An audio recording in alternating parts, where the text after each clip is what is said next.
Can you first, if that's okay? How's the squad looking? Yeah, a couple of little bumps and bruises from Saturday. Elliot Freer hasn't trained all week. We're hoping that he'll train tomorrow. So what's the latest issue? his hamstrings are still tight again. He hasn't done anything significant, but we're sort of just managing the situation. He's had a very frustrating season, very stop-start. He's one we're trying to get back to fitness. Liam Grimshaw hasn't trained all week. So he's just got a general tightness, but mainly in his groin. We're probably looking for him to train again tomorrow. So we'll look at those two late. Alan Campbell's fit. Chris Cadden came off with cramp last week, so he's been fine. He's trained all week. Other than that, we had a few boys playing the reserve games, and we'll see what the outcome of their injuries or how they got through the game today. I was going to ask, so the boys that played in the 20 game, I think there was 3 or 4 first team guys in there. Are they contenders for the weekend, do you think? Based on their performance yesterday, they're fit to be available for selection. Let's put it like that. There, the 20s is difficult. Yeah, all you want to see is a bit of enthusiasm and trying to get fitness levels. But actually, for me, the best player on the pitch was young Barry Maguire. So I can tell you he'll be involved. Yeah. I mean, is that something that disappoints you if you're giving these guys, first team guys, the opportunity to go down there and prove that they can be fit enough and if they don't take opportunities, is that something that frustrates you? Well, we don't really have that, to be honest with you. We've got boys that put a lot into games, whatever level. But and it's difficult for first team players to go down and play. We know that. All we ask is that they run about and they give absolutely everything. So we can't deny that there. They've done that. And we look at that. We look whether they deserve a place in the starting 11. But in terms of fitness, it gets another 60 minutes under George Newell's belt. It gets 90 minutes under Bowie's belt as well. 45 with Stephen Hendry. So we'll look at it. We'll look at what we need to do. In terms of reflecting on last week, is crossing and finishing been something that's been high on the agenda this week after the sort of the other opportunities that didn't get taken last week? Yeah, it's a difficult one because a lot of it was very good up until the final third. And it's the hardest bit of the game. Scoring goals is the hardest bit of the game. So there was, we put a lot of crosses in. Some of them weren't great quality.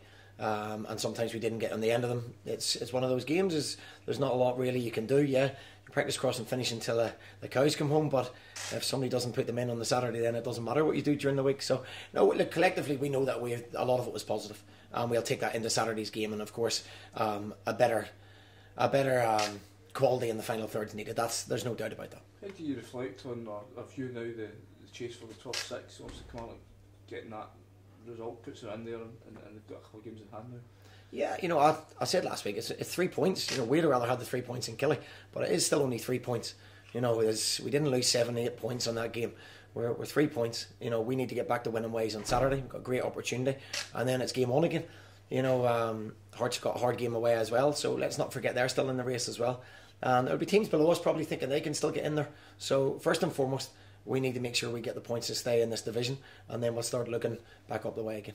How do you rate Dundee's recent sort of form? They've been so up and down. Is it hard to get a gauge on where they're at? Obviously we've played them quite recently. There wasn't a lot in the game, as Neil said after the game. Probably what we had on Saturday, we took our chances. They didn't, and that's the story of football. I've watched them away to Killie.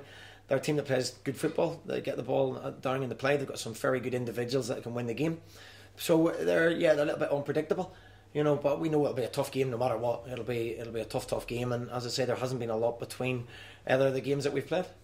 In terms of the Dundee game, were you tempted to kind of bring the changes in considering the result from last week? Or are you quite happy to keep things kind of consistently the way that they were? I don't think we need wholesale changes, no. When you had 63% possession and that totally dominated the game, we do know where we need to improve. And it's one of those games that probably if we'd have stayed out there and their goalkeeper had gone home, we probably still wouldn't have scored.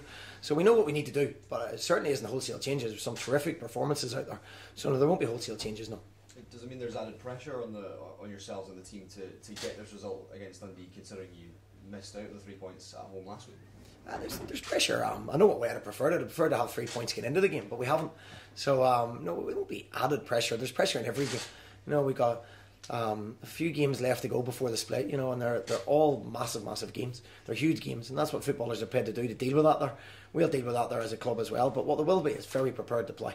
We'll be well organised, we'll be well disciplined, and then what happens on the day happens. But it certainly won't be added pressure just against Dundee. No. How would you say the squad's, what's the atmosphere like in the squad at the moment? Very good. Frustrated after Saturday. A little bit of frustration that we maybe didn't take our chances and maybe didn't at least come out with a point. But you know that goes very quickly. You know, you can't get swayed by the emotions of the actual result. I have to look deep into the performance, and there's lots of aspects I was pleased with. The final third, we keep repeating ourselves, is something that needed improved on, and on the day wasn't quite good enough. Our quality wasn't quite good enough. But there's lots of positives. You know, training's been bright and bubbly. We've got a good team spirit. We've got good lads at the football club, so that's never a concern for me.